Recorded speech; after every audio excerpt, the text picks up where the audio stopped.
CFDT, Oui. parce que là c'est un bras de fer Macron-Berger, enfin Laurent Berger, non vous êtes d'accord avec moi? Oui. Il va avoir un perdant. Oui.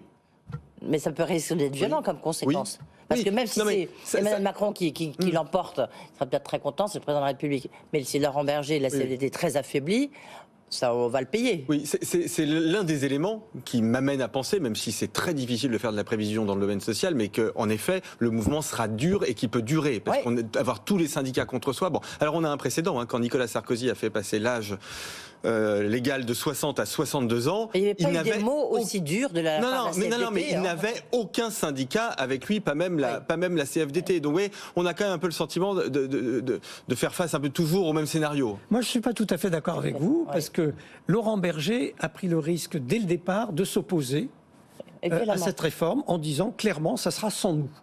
Je n'accepterai aucune mesure qui recule l'âge de départ à la retraite. Il l'a dit très clairement. Petit 1. Petit 2, la CFDT est devenue le premier syndicat en France.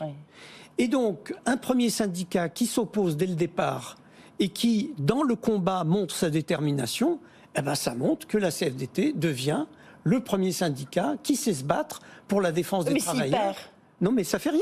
C'est-à-dire, le combat syndical, il n'est jamais toujours gagnant. Le combat syndical, c'est la capacité de mobiliser, c'est la capacité de proposer des mesures alternatives, c'est la capacité de mettre en échec telle ou telle disposition, c'est la capacité d'arracher à la dernière minute telle ou telle concession. C'est pas gagner à tous les coups en contraignant le gouvernement à retirer purement et simplement un plan de réforme. Donc non, il peut parfaitement bien s'en tirer.